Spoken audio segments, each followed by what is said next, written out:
देवशयनी एकादशी, हरि एकादशी या पद्मनाभा एकादशी भी कहते हैं, पद्मा एकादशी।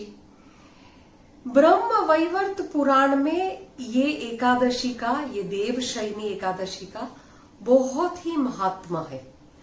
आषाढ़ महीने के शुक्ल पक्ष की जो एकादशी है उसको देवशयनी एकादशी कहते हैं।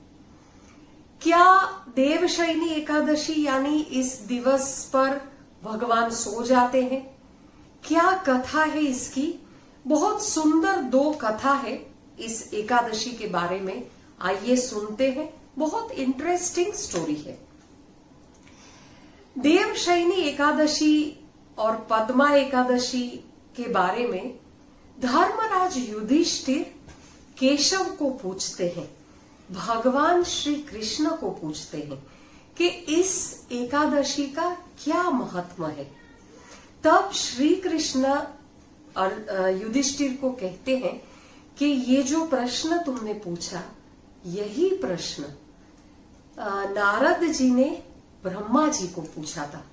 तो मैं तुमको बताता हूं कि उन्होंने क्या उत्तर दिया था। ब्रह्मा जी ने, जब नारद जी ने ये प्रश्न पूछा कि ये पद्मा एकादशी का क्या महत्व है, तब नारद जी को ब्रह्मा जी ने कहा कि नारद, तुमने बहुत ही उपयुक्त प्रश्न पूछा है, बहुत ही सुंदर प्रश्न तुमने पूछा है, क्योंकि ये प्रश्न का उत्तर मैं तुमको बताता हूं और इस उत्तर को सुनकर मनुष्य जो भी ये कथा सुनेगा, जो भी इसका महात्म्य सुनेगा, वो जरूर ये एकादशी करेगा और उसके जीवन की सारी मनोकामनाएं पूर्ण होगी।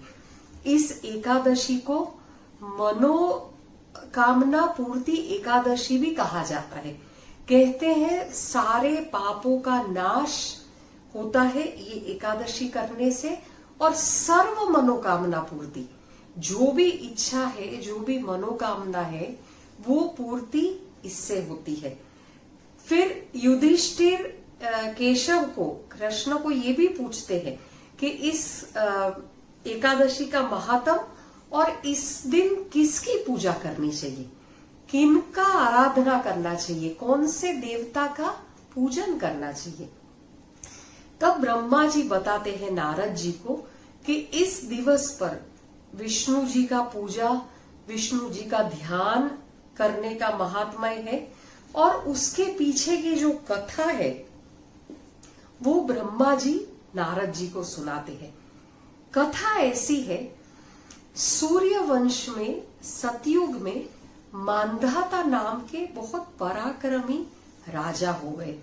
राजा बहुत पराक्रमी थे, बहुत धर्मनिष्ठ भी थे, और उनकी प्रजा को वो अपनी संतान ही मानते थे, प्रजा का उतना ध्यान रखते थे। अब समय जाता है, समय कैसा आएगा कोई नाप नहीं सकता है। समय गया, एक काल ऐसा आया जिसमें उनका जो राज्य था, मांधाता का जो राज्य था, उसमें बिल्कुल वर्षा नहीं हुई। वर्षा नहीं होने के कारण अकाल हुआ। 1 साल, 2 साल, 3 साल लगातार वर्षा नहीं हुई, और वर्षा नहीं होने के कारण लोग भी त्राहिमाम, और उनके दुख से राजा मांधाता भी बहुत परेशान थे। अब बारिश नहीं हो रही थी, वर्षा नहीं हो रही थी, तो धार्मिक कार्यों में भी लोगों का मन कम ही लगता था। कहते हैं ना, मुसीबत में धर्म के प्रति रुझाव, कहते हैं, नेचुरली ही कम हो जाता है। तो उस समय उनके राज्य में भी लोगों का यही हालत हुआ। धर्म, यज्ञ, जप, तप, ये सब के प्रति लोगों का रुचि, क्योंकि वर्षा नहीं होने के कारण सब जीवन अस्त व्यस्त हो चुका था। एक दिवस प्रजा बहुत त्रस्त हो गई। प्रजा गई राजा को मिलने के लिए कि राजा, आप कुछ भी करके इसका हल निकालिए।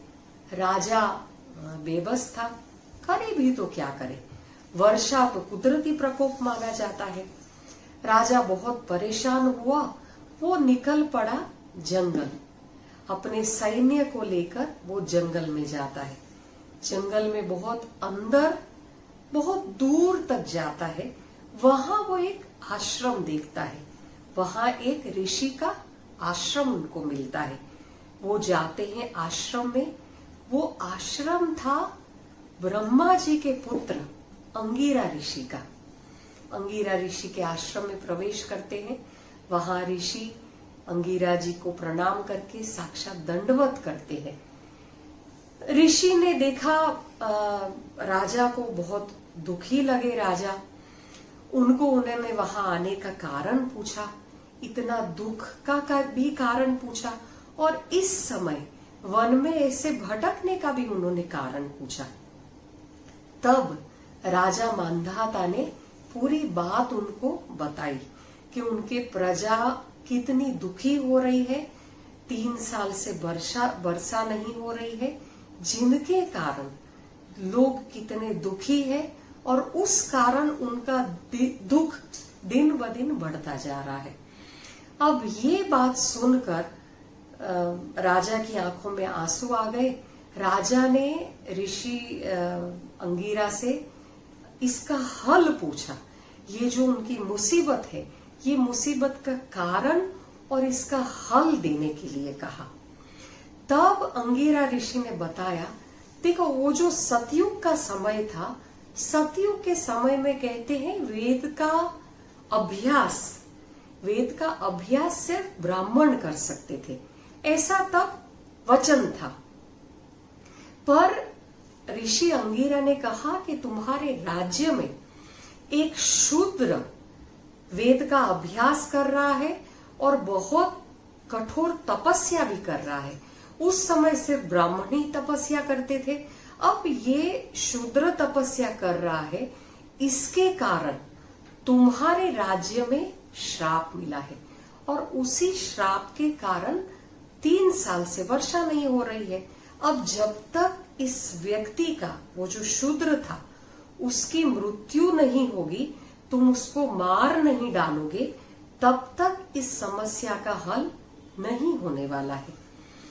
जैसे ही वो व्यक्ति की मृत्यु होगी, वैसे ही ये सारी समस्याओं का हल अपने आप होने लगेगा। अब राजा बहुत धर्मनिष्ठ था, बहुत दयालु था। उसको ये बात कुछ जची नहीं कि उस व्यक्ति को, वो निर्दोष व्यक्ति है, वेद के प्रति उसकी अनायास रुचि हुई है, उसको मैं कैसे मृत्यु दंड दे सकता हूँ।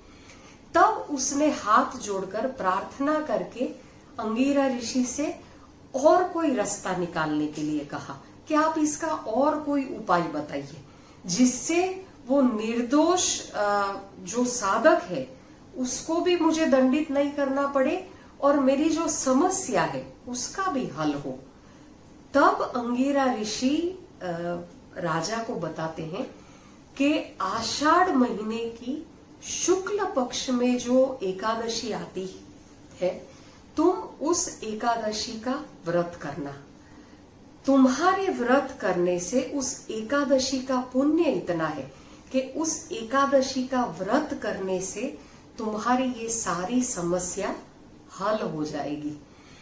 आशीर्वाद लेकर राजा मांधाता वहां से जाते हैं, ऋषि अंगिरा को प्रणाम करके, और बहुत श्रद्धा के साथ, बहुत नियम के साथ आषाढ़ महीने की शुक्ल पक्ष की ये एकादशी का व्रत करते हैं। और उनका पूरा राज्य, कहते हैं उसी दिन वर्षा हुई और पूरा राज्य खुशी से, राज्य के लोग खुशी से झूम उठे और ये श्राप से उनको मुक्ति मिली। तो ये पुण्य है इस एकादशी का, ये पद्मा एकादशी जिसको कहते हैं, देवशयनी एकादशी। अब इसको देवशयनी एकादशी क्यों कहते हैं? कहते हैं इस दिवस से चातुर्मास शुरू होता है। चातुर्मास यानी 4 महीने के लिए भगवान विष्णु क्षीर सागर में योग निद्रा में जाते हैं, ऐसा एक कथन है। अब आज से देव शयनी एकादशी से शुरू होता है और देव उत्थान एकादशी, जिसको देव उठी 11 कहते हैं, कार्तिक शुक्ल पक्ष की एकादशी के दिवस पर फिर से विष्णु क्षीर सागर से योग निंद्रा में से बाहर आते हैं। पुराण में लिखे गए वर्णन के हिसाब से 4 महीना जब चातुर्मास रहता है देव शयनी एकादशी से, 4 महीने के लिए भगवान विष्णु, भगवान श्रीहरि पाताल लोक में बलि राजा के द्वार पर निवास करते हैं। ऐसी भी एक कथा है। इसमें कथा ऐसी है, जब वामन रूप में भगवान श्री हरि ने राजा बलि के यज्ञ में 3 पग मांगे, तब पहले पग में भगवान ने पृथ्वी, आकाश, सारी दिशाएं, सारे ग्रह सब कुछ मांग लिया था। दूसरे पग में भगवान ने स्वर्गलोक मांग लिया और तीसरे पग में जब राजा बलि ने अपने आप को समर्पित किया, तीसरा पग जब राजा बलि ने अपने सर पे रखने के लिए कहा, तब कहते हैं भगवान श्रीहरि, भगवान विष्णु उनकी भक्ति से, राजा बलि की भक्ति से अत्यंत ही खुश हुए। तब उन्होंने बलि को वरदान मांगने के लिए कहा, इच्छा मांगने के लिए कहा। तब बलि भगवान विष्णु को कहता है कि आप मेरे महल में ही रह जाइए, आप नित्य यहीं मेरे साथ रहिए। अब ये वचन में बांध लिया बलि ने। तब लक्ष्मी जी बलि को अपना भाई बनाती है और विष्णु जी को इस वरदान में से मुक्त करने के लिए कहती है। तब भगवान विष्णु 4 महीने के लिए देव शयनी एकादशी से देव उत्थानी एकादशी तक भगवान विष्णु, देव उत्थानी एकादशी से महाशिवरात्रि तक शिव जी, शिवरात्रि से देव शयनी एकादशी तक ब्रह्मा जी। ये 4-4 महीने त्रिदेव भगवान जो तीनों देवता है, शंकर, विष्णु और ब्रह्मा जी, तीनों भगवान बलि के वहां 4-4 महीने के लिए रहते हैं। कहते हैं योग निंद्रा में ये तीनों भगवान 4-4 महीने के लिए होते हैं। तो ये एक पुराणों में एक और अलग कथा है देव शयनी एकादशी के लिए।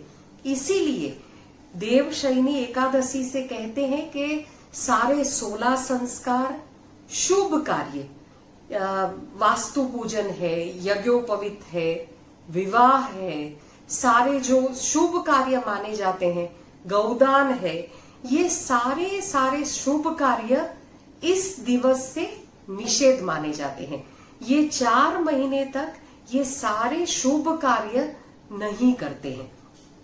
इसीलिए सारे के सारे जो गौरी व्रत का पूजन है वो सब देव शयनी एकादशी से शुरू होता है।